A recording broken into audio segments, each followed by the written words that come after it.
Okay, so before this video begins, I just want to give you guys a quick update. I originally spent 3 straight days uploading a 2-hour long ER part 2 video in full, only for it to get blocked worldwide. And it literally got blocked for every episode I showed except one. So first off, I'm going to split part 2 into 2 separate parts, which I know sounds confusing, but that just means that there will be a part 2 and part 3 of my ER Season 1 review. Part 2 will cover episodes 12, Happy New Year, to 19, Love's Labour Lost, and part 3 will cover episodes 20, Full Moon Saturday Night, to 25, Everything Old is New Again, with them being an hour long each. Part 3 will hopefully be released a week after this one's released. Second off, to avoid this video being blocked again, the entire footage that I'm showing you will be mirrored, and for the parts that I'm not speaking over will be shown like this. Anyway, sorry about that, and back to the video.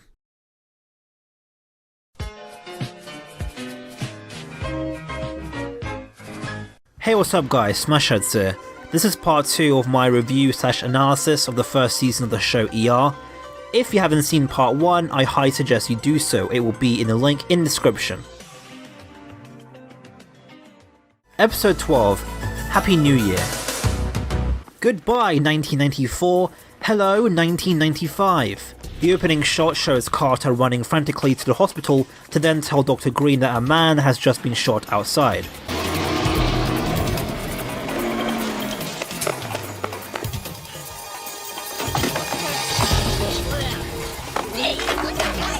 Who's in? Green. That's Green? This guy in the street, gunshot wounds, I think there's blood everywhere. Hey, you heard the doctor. Here we go.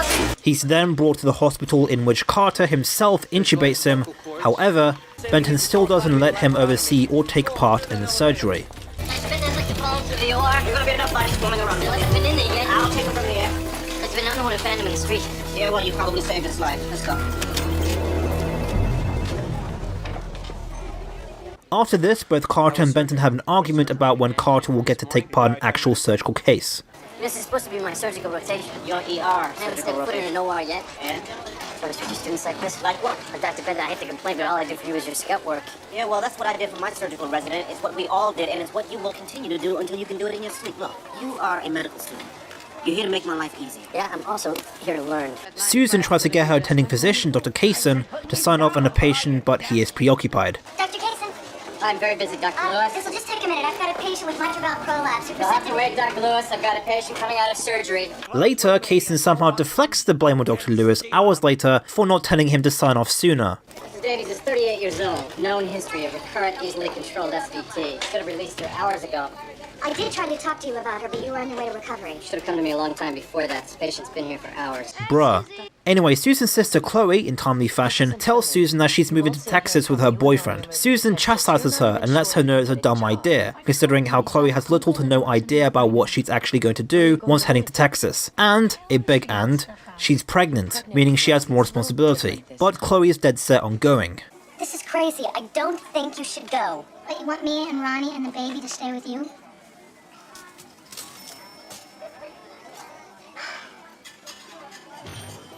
You don't even want me to have the baby.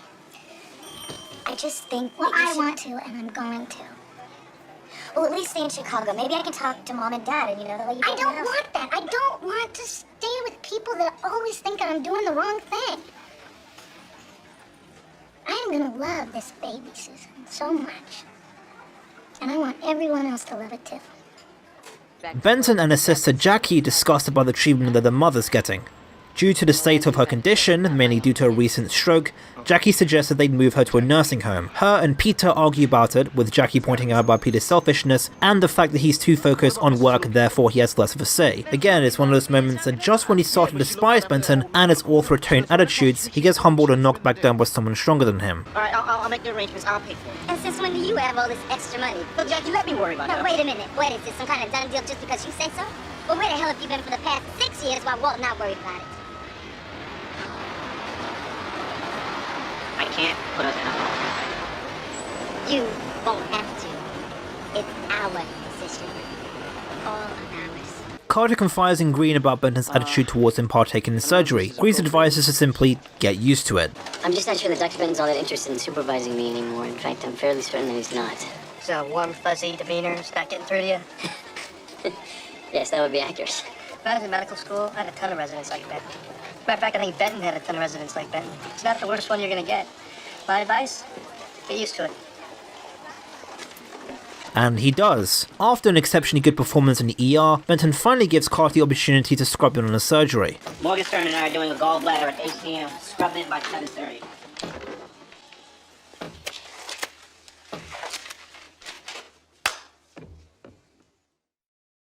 Dr. Lewis feels bad for taking 3 hours to diagnose a patient with a relatively minor issue after complaining about it. She apologizes, but Dr. Hicks takes her outside and tells her she doesn't need to own up for shit. When I was a resident, I was always worried about getting people's approval. The attending, the patients. Maybe because I was a woman, a black woman. Life was a lot easier once I got over it. Don't let the patients get to you, Dr. Lewis. We treat them as soon as we can, and there is no need to apologize for how long it takes. We're a busy hospital, not a restaurant. Carter is finally in the surgical room to prepare for his first surgery, but he manages to make a fool of himself already. What is it, Carter? Where should I stay? Well, not right there, and don't touch my shoulder. You just contaminated yourself. Shirley, would you take Mr. Carter out of there? And... oh fuck, no, shit! Due to the fact that Carter very smartly contaminated himself, he gets treated like a bull in a china shop and is only allowed to observe his surgery. But he does eventually gain the trust of his fellow co-workers back by correctly answering Morgenstern's surgical-related questions. Can you tell us what defines Kello's triangle? The cystic duct, the common duct in the liver.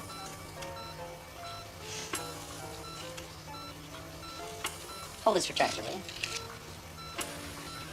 Alright, let's get a little over here. And it turns out that the patient that Lewis treated with a minor issue wasn't so minor, as he ended up falling unconscious on the table and later died. Dr. Kaysen explodes at Lewis for overlooking the symptoms leading to his death. Lewis defends herself by saying that Kaysen was the one who approved his release, to which he argues that he wasn't given the full picture. He then tells her that the family will be suing and that there will be a full case report about this. I presented what you asked for. But not the entire picture. And because of that, a man is dead. And his wife is consulting their attorney. Dr. Morgenstern has been made aware of this situation, and I have requested a full case review. Episode 13, Lock of the Jaw. So this is the episode where Deb Chen is introduced, a new medical student at the time. This ends up in an incredibly meta scene where Carter gives Deb a tour of the ER department almost word for word how Benton did. Most patients get IV the second they come through the door, and do CAT 16, need a large bore if they're bleeding, you know how to start an IV, right? Yeah, actually, no. I thought you were third year. Dr. Morgenstern lets Dr. Lewis know that Dr. Kaysen will be bringing disciplinary charges against her for the incidents in the last episode. Morgenstern then gives her a pep talk, I guess, about how she should assert herself more when it comes to these type of situations. You allowed Kaysen to intimidate you. Not the first time. I seem to recall a similar incident with Benton about a retrocecal appendix. I was right about that. But you deferred to Benton's judgment, that's my point. You seem to lack the authority to put forward your own opinions, to act as an aggressive advocate for your patients. I guess I have to work on that. Yes, you do. Carol deals with a patient who's overly obsessed with colours. He doesn't like green for some reason. Come on in, Ellen. I can't. Why not? It's green. Is that bad? Very. Dr. Lewis confronts Green after finding out that he's been co-signing her charts. Green explains that he was told by Morgenstern to do it. An argument ensues. You think I'm incompetent? You think you need to oversee every decision I make? No, of course not. Did you tell Morgenstern that? Well, he didn't ask my opinion. He just told me to do it. Why didn't you stand up for me? You seem to forget that the patient died, Susan. You're a patient. I know it could have happened to any one of us, but it happened to you. And now there's a lawsuit and an inquiry, and because I'm chief resident, it becomes my problem too. So if Morgenstern wants me to co-sign your charts, I'm gonna do it. The paramedics bring a patient who seems to have pissed a lot of them off. It turns out these are sociologists doing a study on how long it will take for a person to react after saying a bunch of offensive things about them. Basically harassment. What'd you do to her? Questioned her sexual orientation. Oh, well, that's rude. No malice intended. Did she do this? Newsstand guy on Rush Street. What'd you say to him? A few derogatory comments about his Middle Eastern heritage. Didn't take much. Do you have any other injuries anywhere else? I think I've got a cracked rib. No? Newsstand guy? A florist in Wicker Park, sensitive about his hair weave. I select a subject, ask 2 questions to probe for insecurities, then I use the information to antagonize them until they assault me. Sounds like dangerous work. Tell me about it. My insurance company charges me the same premiums as NASCAR drivers. Dr. Benton, after finding out that his mother wandered off, has to skip out an important surgery to find her with his brother Walt. Walt blames Peter for hiring some random woman to look after her instead of going out of his way to look after her himself. I'm the man who's paid for food, her clothes, and her care for the last 6 years. Oh, and she let you live in a house? Yo, who pays the damn mortgage? Who pays the bills? You don't get anything out of it? Huh? How many high school student dropouts do you know have a $100,000 business just dropped in their lap? high school dropout. I cared for your family for 6 years. I carried your family for 6 years. I'm responsible for your mother, your sister, the house, and the station. The only one that Peter is responsible for is Peter. The sociologist from earlier gets cared for by Carol. He does this little test on her and it works just as well as you'd expect. What's the matter? Somebody can't commit? Based on the ring, I don't think it's him, so what is it? Think you're too good for him. Scared of spending the rest of your life with someone who doesn't quite meet your standards. Got a pretty high opinion of yourself, don't you, princess? Sure, I'll marry you. Just don't tie me down to anything definite like a date. Ah! Stings. Really? Yes, it does. Ah, God! 21-second PAI puts you in the top percentile in the hostility index. PAI is... Provocation to assault interval. You're good. God, you're good. A new med student, Deb Chen, does a very big brain move while trying to revive a patient and shocks her mentor Carter with a defibrillator. What was that, son?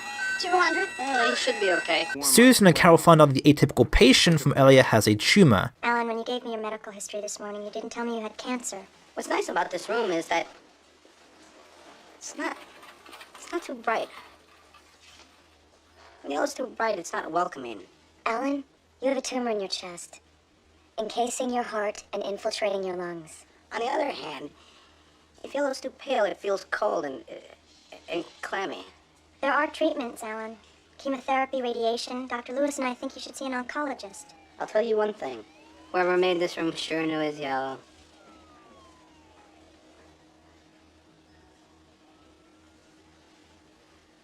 Can I be alone, please? Sure. And also Benton finds his mother watching a game of ice hockey. I remember you sitting in that green chair by the window, reading your books. So serious. Peter.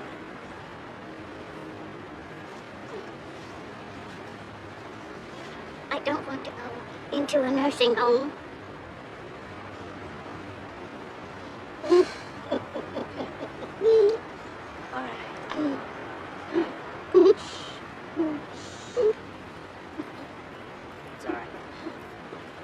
Fun fact, in this scene here, Doug Ross mentions how he has a son. I didn't know you had a son. Well, we're not exactly close. What's his name? I don't know, Wendy, I've never seen him. This is also never brought up again throughout the entire series. Talk about deadbeat, Christ. And most of the ER staff end up hanging out with Doc Magoo's to have a gay old time.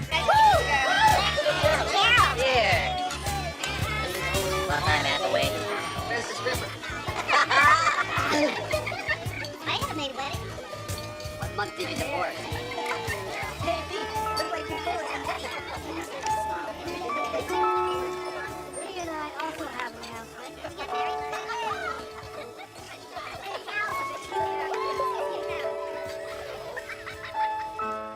Episode 14, Long Day's Journey. Deb Chen tries her hardest to impress the doctors at the hospital and outcompete her fellow med student Carter. She tries to flex the fact that she's doing extracurricular activities alongside med school, but Benton doesn't really seem to give a shit. Yeah, I'm taking a course on relating to patients as people. It's called The Whole Patient. Just don't let it interfere with your work. He didn't mean that, did he? A worried husband wants Green to induce labour on his pregnant wife, even though she has no abnormal problems. It is later revealed that he used herbs on her to induce the baby early so that they could be born the year of the dog instead of the year of the pig, because the baby will turn out lazy if they're born in the latter. Yeah, Green is against this, but another doctor swoops in and says that he'll do the procedure. Hi, I'm Dr. Noble. Hi. How are you? Is this Mr. and Mrs. Chang? Yes. I was just about to discharge them. So I'm checking them in. I'm covering for Dr. Whitbread. They left a message they wanted labor-induced, some religious thing. Oh, thank God. She's not due for 10 days. Hey, we induce so people can go on vacation. We do it at Christmas for the tax break. What's the big deal? Have a very happy year of the dog. Benton tries to recruit physical therapist Jeannie Boulet to take care of his sick mother, considering that Benton doesn't want her put her in a care home. Jeannie reluctantly takes up Benton's offer. I could do a middle of the week, starting a week from Tuesday. We'll try it for a while, we'll see how it works. Okay. I appreciate it. It's not a favor. I get paid. All right. Let's go. Carter and Deb are tasked with dealing with a man who's been sleeping inside a van for a while and his family are concerned for him. Turns out that he's... Dead. Yep, he's dead. He's dead, guys. Great work. Dr. Case and Dr. Lewis finally come to review board meeting regarding the malpractice suit. First of all, this scene truly reminds me that, oh yeah, this show was in the 90s. Dr. Cason tries to argue that Dr. Lewis didn't give him all the relevant information about the patient, including the back pain, but he's criticized by the review board for not giving his full attention to both the chart and his resident. His reprimand towards Lewis, as a result, gets denied. Oh, come on. We know what this is about. We all depend on the residents to do their job. Dr. Cason, attendings are here to help residents do their job. Dr. Lewis, the back pain was ascribed to a previous injury. How would you assess that information now? I think I'd consider it more carefully a possible sign of unstable angina. Well, we all make those judgments, and we learn from them. Ladies, gentlemen, Dr. Lewis, Dr. Cason.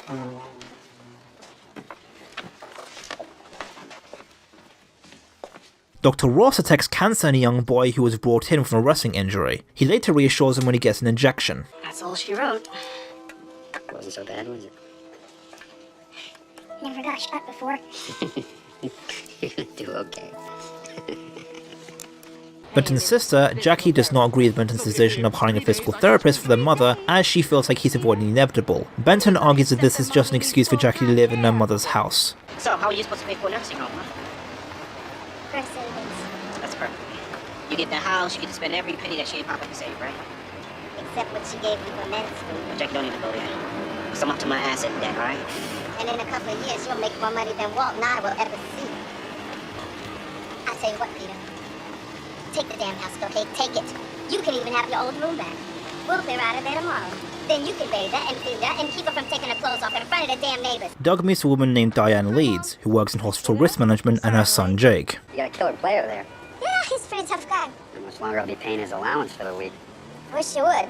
Video games alone, I could go broke. Are you ready, hon? Doug Ross, pediatrics in the ER. Oh. Diane Leeds, risk management. Yeah, we spoke on the phone once. Dr. Ross, Doug. before you try any harder, Cindy Sadwick's a very good friend of mine. Mm-hmm. How is Cindy? Well, she can't say your name without adding a few words I wouldn't want my son to hear. The episode climaxes in a beautiful scene of irony when Dr. Cason comes in the hospital as a patient, because he's suffering a heart attack. And now Dr. Lewis has to take care of him. Yeah, boy. I don't know why I said that.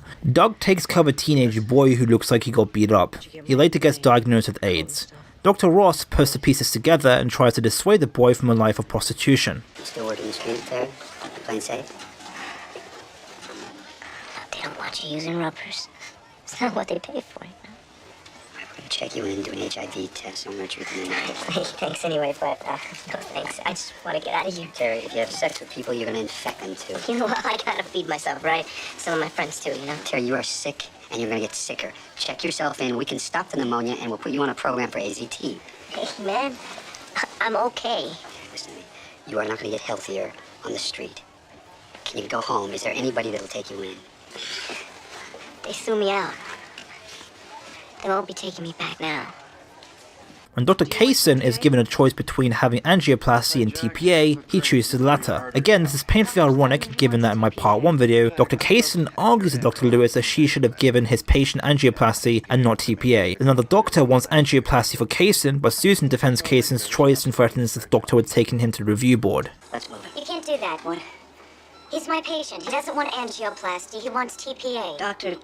Lewis, this man's under sedation. He's in no condition to make a decision. No.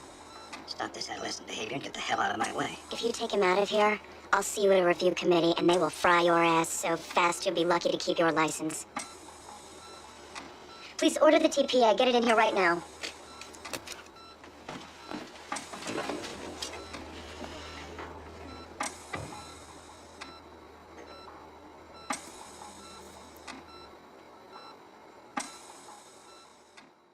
Episode 15, Feb 5th, 95. The episode kicks off with Carter bracing for his life during his first ambulance ride. I love how Green is just casually eating his sandwich while Carter is just shitting bricks. Lewis, drive this fast. Yep. Never hit anybody? All the time. Turn me into this. Hungry. Carter and Green deal with the victims of a car accident. What the hell is that? Green ends up bringing the victims in a helicopter headed for the hospital while Carter stays on ground. Green then attempts to make conversation with the flight paramedics. Hell of a life, isn't it? What? A hell of a life. I said I want to have sex with your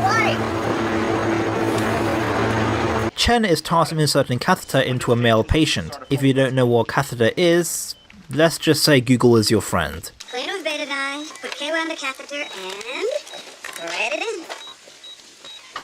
Benton decided that he was going to be an extra dickhead today and yell at the nurse Helene for writing down orders for a patient when she wasn't supposed to. I write the orders, you carry them out. Understood? So he has chosen death, I see. A snake gets loose in the hospital. That's right, you heard me. A snake. You were here a minute ago. Carol brings in ER new crash carts. Ta-da! New crash carts.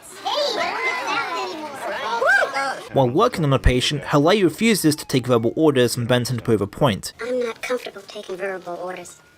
I think you better write everything down for us. Benton had this coming. Morgenstern is impressed by Green's work and offers him a position at the hospital as attending physician. Okay, for those of you who don't know how the doctor ranking system works, let me explain it to you. In America, if you want to be a doctor, you'd have to graduate university first. Then you take up 4 years of med school, with the last 2 years being clinical rotations in hospital under the supervision of a resident. Once you complete med school, you become a resident yourself. In residency, you're a licensed doctor, but you're still under postgraduate training, basically a junior doctor.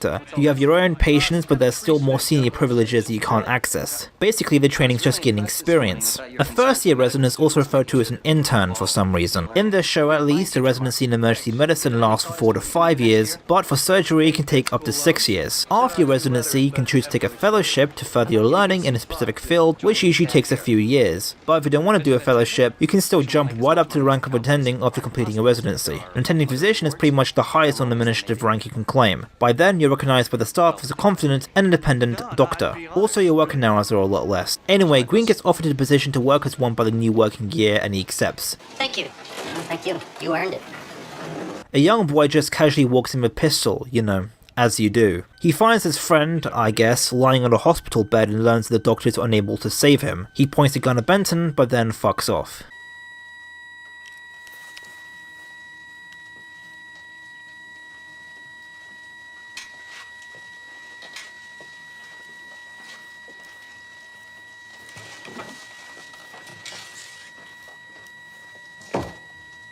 The med students do some presentations to represent the research they've done. Carter's presentation is, well, lackluster at best. However, Deb's presentation is certainly something else. Orbital rim and frontal sinus fractures, along with other fractures to these facial bones, often result in concomitant CNS injury. Diagnosis is established with radiographic studies and computerized tomography, preferably using a 3-dimensional image of the patient's skull. Also, notice that Carter has trouble adjusting the X-ray viewer, but Chen manages to do it first try. It's a subtle detail that I like. Throughout the episode, a terminal patient has been suffering from chronic pain despite the morphine and other painkillers being given to her. Green apologizes to her, saying that there's little else he or the ER can do. At one point, the morphine wears off and she begs Green to kill her. There's nothing else I can do. Please, kill me. Please, please, please. Please, kill me. Please, please. Ross's Bedoing becomes interested in hospital employee Diane Leeds, the woman from the last episode. Cindy was right. You are kind of charming. Is that bad? Depends. Carter calls Deb out for embarrassing him during the presentation. Deb reveals some interesting things. You really want to go into surgery? I don't know. I might. Well, look, John, I've seen my mother's surgical residence and the ones around here, and it just doesn't seem like you. What do you mean your mother's residence? Your mother's a surgical attendant? She's chief of surgery. Could I get some more 4x4s? Chief of surgery? Where? What hospital? St. Bart's. Meanwhile, Carter finds that snake that everyone was looking for. She won't help me at all. She didn't even want me to go into medicine. Just don't say anything to anyone, okay? They always jump to conclusions and I end up having to prove myself all over again. Okay? Please? John? Found the snake. The ER finds out that the crash carts have been stolen. Carol suspects it was the cardiology department who stole them because they were the ones who initially wanted them, and apparently they steal everything. Cardiology would steal our crash carts? They steal everything. The team sneaks through the cardiology corridors and in the bathrooms to get the crash cars undetected.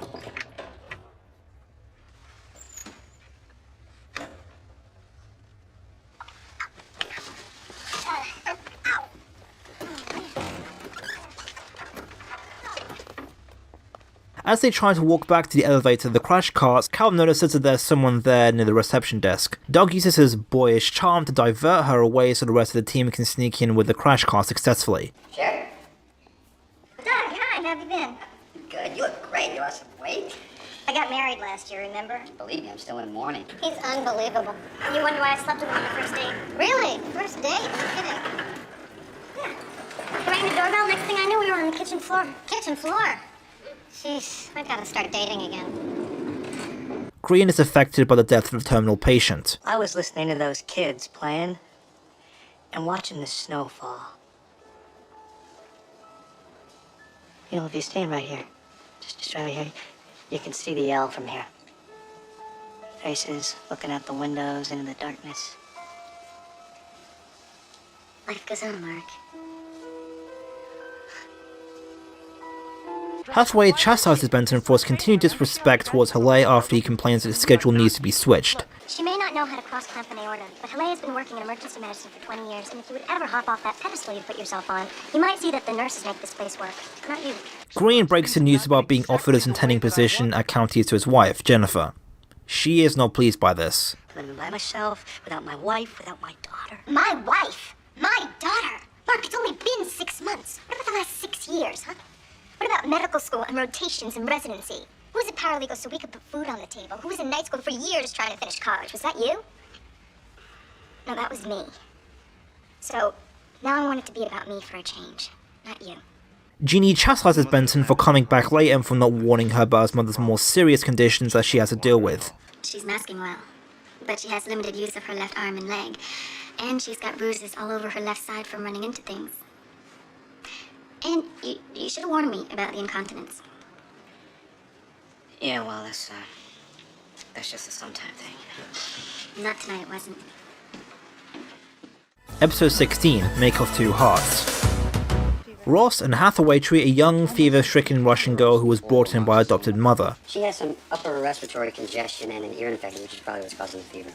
Don't worry, Mrs. Hall. We'll take good care of her. Thank you, Doctor. You're welcome. Since it's Valentine's Day, the staff put up some decorations to celebrate. Carter receives some Valentine's Day cards from some of the patients that he's treated. But suddenly, a police officer runs in the hospital holding someone that he hit while they were walking along the sidewalk. But it turns out that someone was a dog. And nobody's quite sure how to take the BP. A dog. You called me down here for a dog. Hathaway and Ross find out that the carer who brought in the young Russian girl before left a fake phone number and needed the fuck out of there. Obviously, they start to get suspicious. She brings in a little girl, then disappears. She leaves a fake phone number. Why would somebody do that? I have no idea. Hathaway checks up on the girl. She only speaks Russian, but it turns out that Carol can also speak a little bit of Russian. Plot convenience. Dr. Lewis and Nurse Hathaway check up on a bunch of cheerleaders who are all high on acid. You know, as you do. I'm Dr. Lewis, this is Nurse Hathaway. All three of these girls ingested LSD? Yeah. Chen gets some drinks in the room that the cheerleaders are sleeping and sees a bunch of chocolates. She sneakily takes one, unaware that they're gonna send her to an 80s music video. Dr. Kaysen returns to the ER fully recovered. Despite being a married man, Kaysen gives Susan a bunch of flowers and asks her to be his Valentine. Happy Valentine's Day. You know, almost having a life come to an end really does something to you, huh? Chen, checks up on Nurse Wendy, who broke her hand trying to put up decorations. I think this scene speaks for itself. Are you Wendy Goldman? Yes. Deb? Yeah, I'm Deborah Chen. I know that. I had the hardest time finding you. I'm gonna be doing your cast. Diane Lee's son, Jake, comes into the ER for stomach pain. His mother talks to Doug about Jake taking a liking to him, and considering he practically has no father figure, he likes to pair her up with single men. He thinks if he can get us to spend a little time together, then we will naturally, That's obviously ridiculous. obviously.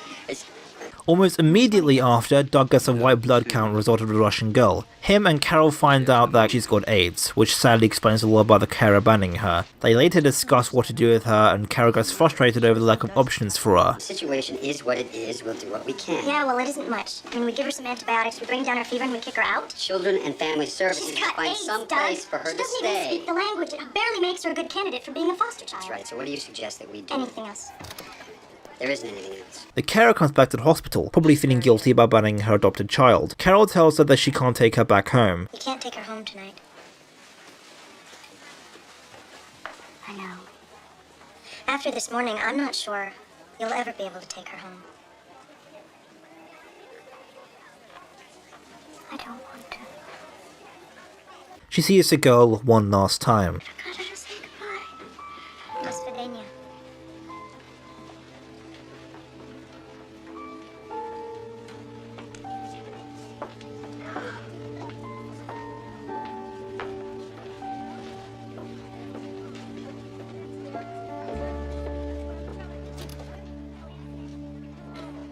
Benton gives his mother a Valentine's Day gift after a long day at work.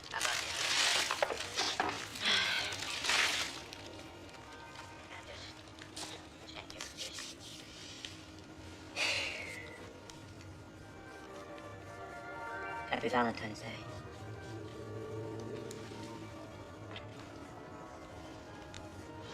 And Susan and Green do some epic ice skating. Okay, this is fun. Episode 17, The Birthday Party. Benton wakes up on the couch in his mum's house. Hi. Hi. Oh, God.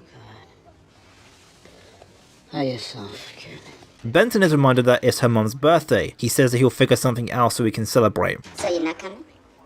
No. I'm coming. I just gotta figure something out, that's all. Peter, please don't disappoint her. You're the only one she really remembers anyway. Jackie, I'll be here. I'll be here. There's an irate patient who's threatening to set the ER up in flames with a lighter and an oil can. Carter negotiates with him like an action movie protagonist. Alright, look, we can talk about this, right? We can, because I don't want to see you hurt yourself. And I don't want you hurting anybody else. So let me be your friend here, okay? I can be your friend. Please? Come on.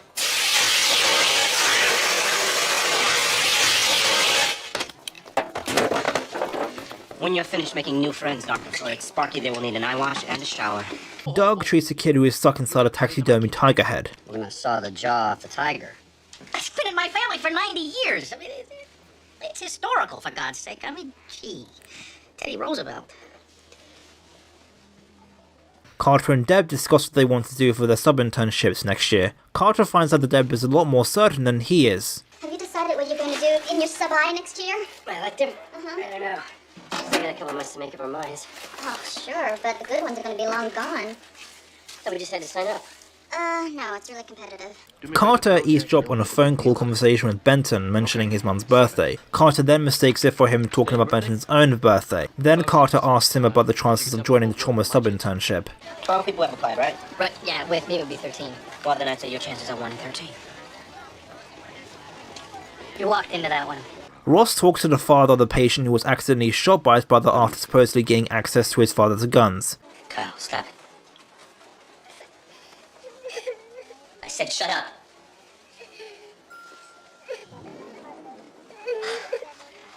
Sorry, son.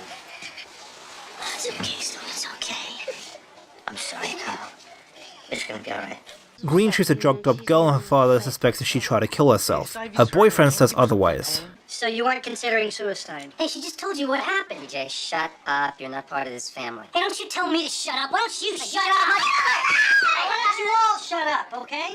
Benton desperately tries to get someone to cover his shift so they can visit his mother. Dr. Hicks calls out Benton on the fact that this happened multiple times. My mother's been ill. It's always difficult. But if your mother's declining health becomes an impediment in your completing your residency, you may want to consider taking a hiatus. I genuinely felt sorry for Benton in this, as he's really caught in a tough situation between his family and work. Benton checks on some patients with some weird form of bellyache, but what happens next leaves him surprised, if he wasn't already. Carter, I said hold her down!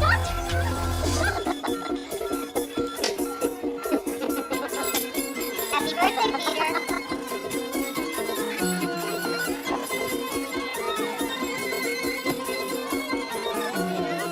The father brings in his young daughter, whom he says fell out of a 15-feet balcony. I got no valve sounds. Let's get an abdominal CT. Get Ben in here. Carol becomes more attached to the young Russian girl from the last episode, so much so that she's interested in adopting her. She talks to her fiancé Tag about it, but he's against it, mainly because she's got AIDS. How advanced is the virus? She doesn't have a lot of time. What, a month, a year, 5? What difference does it make? We could be watching a child die for years. Malik tells Doug the results of the kid who supposedly fell out of a balcony. He sees a shoe print mark on the kid's back and Doug gets fucking furious. Doug! Dr. Ross! What is it? Doug! Like friends? Dr. Ross! Thanks for coming. Let me see her. What? Hey, you son of a bitch. God, you son of a bitch.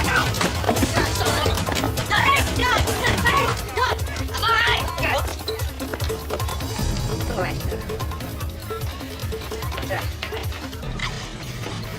Afterwards, Green talks to Ross about what happened. He mentions that Morgenstern, the head of the ER, will put him in a resident review committee. I won't say I'm sorry because I'm not. Then don't. The doctors take care of the stab victim. They find out that he's a very hardcore racist. Look here, swastika. I gotta die, nigga, die here. Carol visits a Russian girl in a foster home. Right, listen, I don't know the actual name, okay? At least it's better than girl with AIDS. Green finds out that he missed his daughter Rachel's birthday. He also finds out that his wife has taken up the job position in Milwaukee. That's it? You just decided? Well, you made your decision unilaterally. Now I've made mine. Benton finally makes it for his mother's birthday party, about an hour after it had finished. I couldn't be at my mother's birthday party. Because I had to save a man with "Die Nigga Die" tattooed on his forearm. Episode 18, Sleepless in Chicago. Doug Ross finds out about Green's permanent position as attending next year, and he congratulates him. Mark Green, the future ER attendee. You found out. Not from you, schmuck. Dr. Hicks refuses to let Benton work on any patients at all, much less do surgery, due to him working for 48 hours straight. She bans him from working until he has had at least 2 hours of sleep. I'm concerned that your fatigue is impairing your judgment. Find a room, lie down 2 hours. That won't be This necessary. isn't a suggestion. You will not see another patient until you've slept. Got it? An old patient comes in with congestive heart failure. He tries to communicate to the doctors, but since he doesn't have a voice box, he can't. The doctors just assume he's in pain. Big push. Let's get some restraints in here. Bobby, what's the morphine now? Come on, over here now. Move. We're gonna get over. Lines in. Throw the dope to me, 400 milligrams. 250 5W. We're gonna take care of him. Everything's gonna be okay. It's later revealed that he was probably trying to tell the staff that he is a DNR, according to his medical records. They also say he's a cancer patient, which explains the voice box removal. Mr. Klein has terminal cancer. And the last time he was here, he signed a paper requesting that no heroic measures be taken to prolong his life.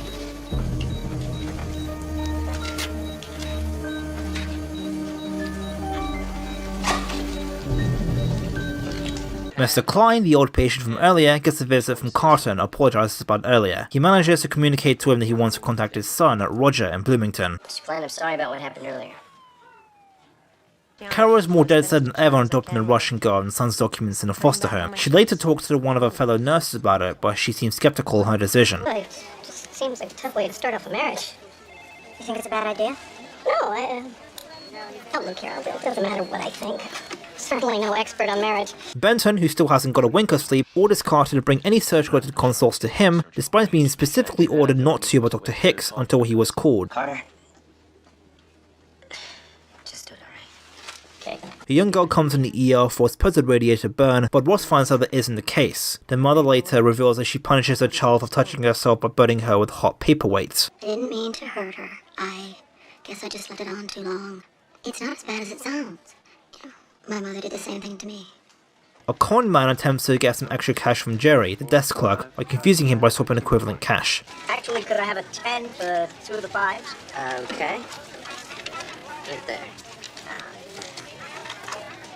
Anyway. You gave me 19. 19? You're an honest man. You want to get that? I got it. Actually, I have ones here. Why don't I give you $1? That'll make 20. You can give me the 20 back that I gave you, and that'll make us even. Okay. Thanks, boy. Green yells at Benton for diagnosing and attempting to treat his patient. There's a guy studying the ER who has something to say about that. Don't pull this crap again, huh? It's all so unnecessary. Excuse me? This territorialism, the friction between departments, it's all part of an outdated patriarchal system based on confrontation, where he who yells the loudest wins, even though he may be totally wrong. Yep, that's how it is, alright. Doug devises a plan to get a girl away from the abusive mother so that the police can arrest her. Wait, I don't want her to go. No, sir.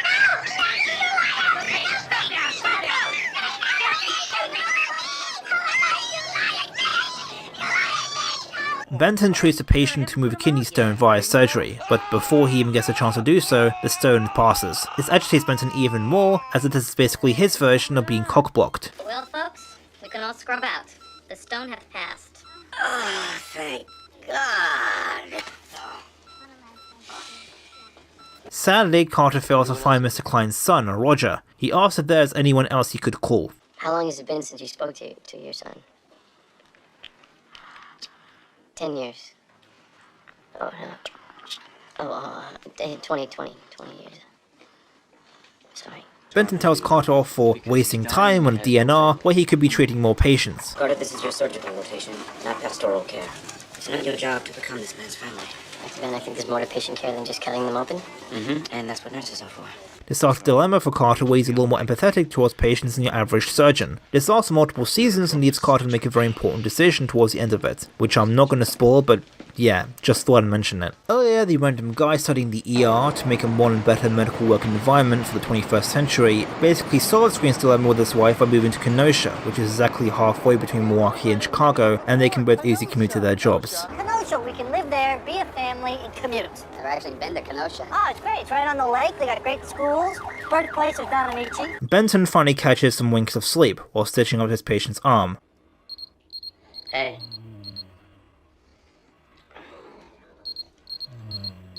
Hey. After waking up, he finally manages to save 2 patients, and in style too. Okay, now listen up, boys and girls. The trick here to plug up the hole without closing off the artery, which is what I've just done. Doug shoots his shot at Liz, but she unfortunately rejects him. I guess you're right. I'm right. Benton becomes increasingly concerned about Carter spending so much time with one patient while he's writing the rest of his charts. He asks Carter the reasoning for him choosing surgery. Carter, why did you put in for a surgical sub-internship? Because I want to be a surgeon. You're wasting your time. You don't think like a surgeon. Why? Because I don't think like you. A woman from Family Development talks to Hathaway about her adopting a Russian girl, Tatiana. Due to the fact she attempted suicide not long ago, they deem her a risk to the child and thus her adoption application is rejected. I'm afraid we can't place Tatiana with you. There's no way the state would approve it. But I'm fully recovered now. If it had happened 3 years ago, maybe. But 1 year, we just can't. I'm sorry. Diane Lees changes her mind after 3 hours and says to Doug that they can go to dinner next Friday. How about next Friday? You asking me out? No, I'm responding to you asking me out. That was 3 hours ago. Carol visits Doug and comes to him for reassurance, mainly because he was the only one who supported Carol's decision of adoption. Carol succumbs to her feelings, but this time it's Doug who's the stronger person here. I never wanted her.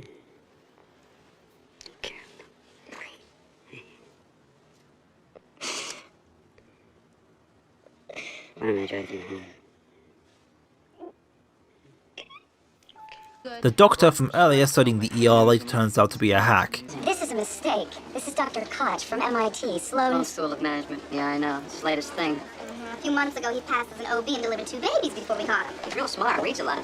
Wait a minute, you're telling me you're not Susan, even... it'll get sorted out. It'll get sorted out. I just was planning to insert the psych ward anyway. Come on. Green comes back from work only for his wife Jen to tell him some groundbreaking news. I mean, it was expected, but this is still pretty sad. Do you know that in 7 years you've never given anything up for me? Why are you so intent on making me give up a job I've spent years trying to get? You do what you want when you want, and you just expect me and Rachel to be there for you when you have time for us. I don't think we're gonna make it, Mark. Well, we're gonna make it. No, this isn't working. So we'll make it work. We win a year, we can go another year. Mark, Well, I'll do better, okay? I'll come up more often. Rachel, she can come down here. you're not listening. Okay, I am. I'm listening. I'm leaving you.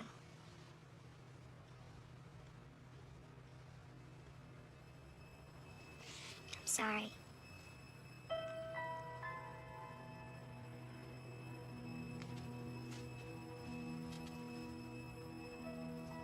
Benton is woken up by his mother falling down the stairs after trying to reach him. He brings her in the hospital.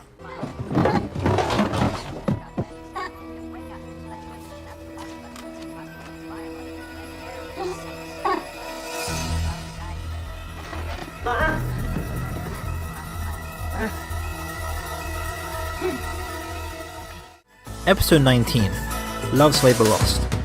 Now, this episode is significant for many reasons. This episode is probably the most engaging, intense, and well-written episodes of the entire series, let alone the entire season. It won multiple Emmy Awards and is considered one of the greatest episodes of any TV show. No, I'm not joking by the way, it's that fucking good. The entire episode largely revolves around one story involving greed and the misdiagnosis of a pregnant lady. But first, we get a continuation of Benson and the rest of the doctors treating his mother. Another 5 of morphine, CBC, Chem 7, UA, EKG, hip, chest, and pelvis. Move, come on! The doctors attempt to undress her to closely examine her, but she doesn't want to be naked in front of her son. Please, not in front of Peter.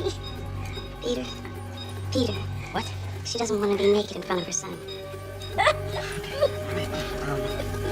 Alright, I'll be outside, okay? Benton demands better care for her mother during surgery and for him to be there, but he is refused. No, I don't want a resident operating on her. She's my mother.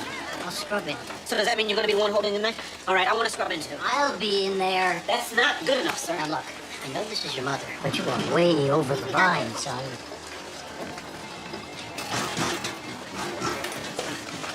I'll pay you when we're done. Now back off. A pregnant woman comes in with a pain in her bladder. She seems in good spirits and the scene is light-hearted, seeing that she's excited for a baby. Sounds like a bladder infection. Does this hurt? No, stop pushing. I gotta go again. As Peter and his family are waiting for Mrs. Benson to come out of the surgery, Peter feels sorry for himself. I know what you're thinking, Jackie, so why don't you just go ahead and say it? Shut up, Peter. No, go ahead and say it. I mean, it's my fault that this happened, right? I'm so pig-headed and self-centered. Peter, just shut up and sit down. A pregnant lady gets diagnosed with bladder infection. She's given some medication and it seems simple enough, until her husband rushes back to the hospital telling the doctors that her wife passed out in their car. Somebody help me. My wife's unconscious in the car. Dr. Green! Please, somebody help me! She's trying to get hurt! She's passed out! Benson gets into his surgeon clothes and tries to operate on his mother, but gets kicked out. I want to help. Don't test me. Out.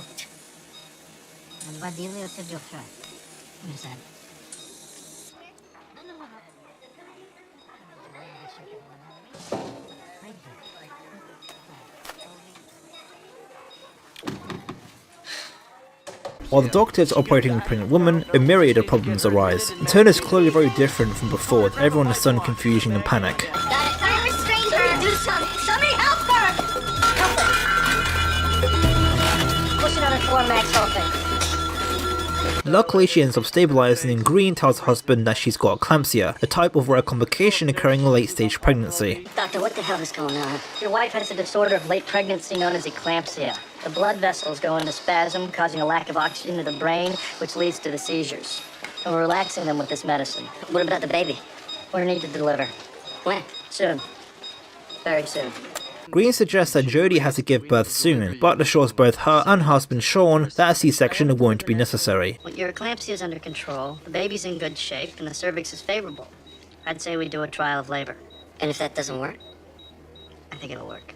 Green is also confident in him being a midwife, despite being an ER resident and not OB. Well, do you feel confident to handle this down here without me getting slammed upstairs? Yeah, I think I can muddle through. All right, I'll check back with you at, say, 2300? Roger. Jodie gets epidural to ease the pain of delivering her baby. Everything seems to be better, but Green is having trouble booking the couple going up to OB because the resident is absent. After several hours, Green decides to help deliver the baby in the ER. Fully dilated, 100% of face. It's time to start a push. Already? Yep. Here? Harder. After what seems like a painstakingly long time, the baby still hasn't progressed in his birth. Green grows tired of waiting for OB after so long and decides to make a major decision right here, right now. Carter, go up to OB and drag Drake down. Tell him to bring some forceps, okay? Go. She's not progressing. Baby's heart rate's dangerously low. I'm gonna start the pudendal block. Now, I do want to warn you, from here on out, this episode gets pretty graphic and intense. He tries to pull the baby away from the cervix, but his shoulders get stuck in the mother's pubic bone. He's stuck. Shoulder dystocia. What's that? Shoulders hung up on the pubic bone. After failing to deliver the baby naturally as well as ever growing in constant pressure, Green decides to push the baby back in and prepare for a C-section. What are you doing? Jab Ellie, we gotta push the baby back in. Then what? Almost. Oh, we gotta roll on the left side. Susan, get your hand in here. Grab a cesarean tray and run. The husband gets understandably more agitated with Green's failed attempts at delivering the baby and questions his abilities as a doctor. Where are you taking him? We gotta do an emergency C-section. I need your consent. What the hell are you doing? Have you ever done this before? I've scrubbed it many times. Doug, I want somebody else in here. We can't wait. If we wait 5 more minutes, your baby's brain dead. Look, we got go! Do it! Green takes a very extreme risk with performing a C-section by himself, considering that he's neither a surgeon or an OB doctor, but he has no choice considering OB's constant refusal to help deliver the baby. Okay. Everybody, just take a deep breath, alright? Green manages to cut Jodie open and takes out the baby, but it arises in another problem with Jodie losing a lot of blood very fast. Also, they find out the baby is not breathing. What else? You'll take a glucose? Tone is flaccid. Need a blood gas. Yes, C-section? Oh, nature. After several minutes of reviving the baby, OB, in fact the head of OB, Dr. Coburn, finally get here and see the results for themselves. What's going on here? I intubated. The baby went bad. I tried forceps and got a shoulder dystocia. She seized. I paralyzed and did a crash section. Got in there and there were 2 liters of blood in her uterus. You knew she'd erupted? No, once I got in there, the baby nearly died. Who is this and what's he doing in there?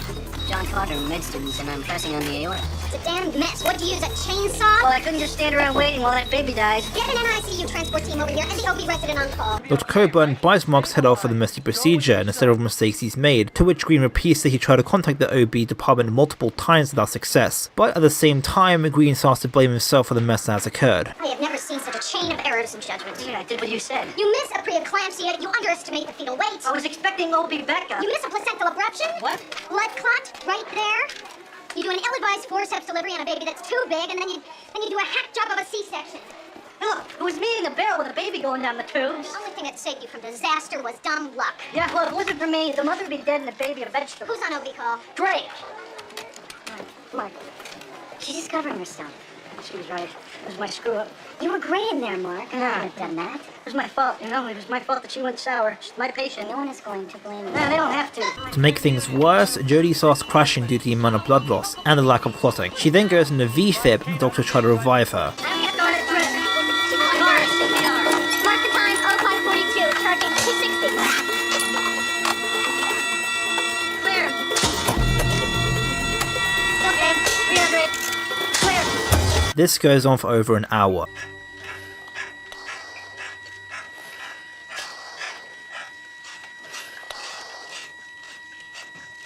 It's been 5 minutes since her last high dose epi. Another 7. Mark, she's gone. It's 30 minutes past too late. I'm calling it. Time of death, 0646.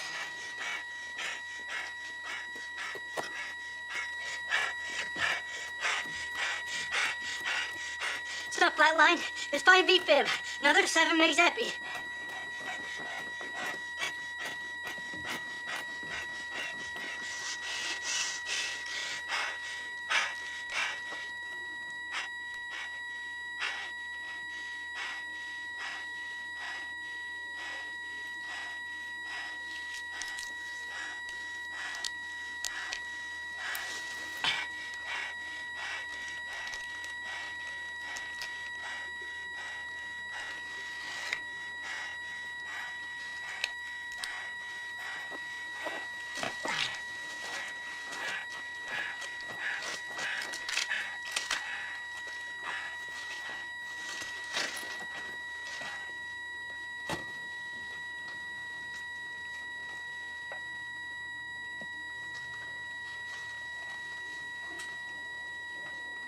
After Jodie is pronounced dead, Green in an exhausted state, fearfully walks to Sean and tells him the unfortunate news.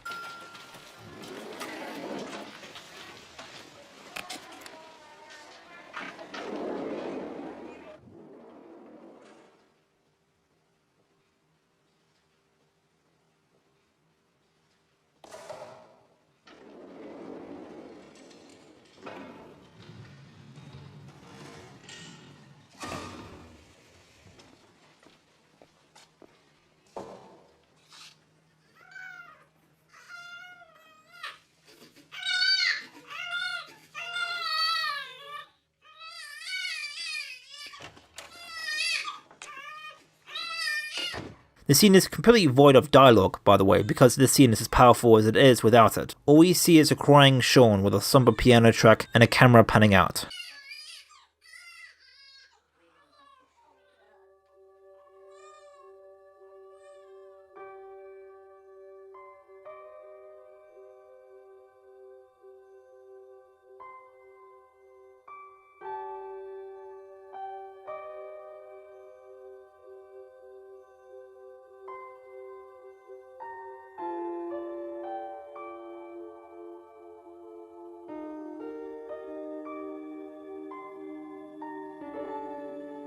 As Green is looking over Jodie's body, Carter goes to tell him how inspired he was by Green's heroism throughout the whole ordeal. I just wanted to tell you that I thought what you did was a heroic thing.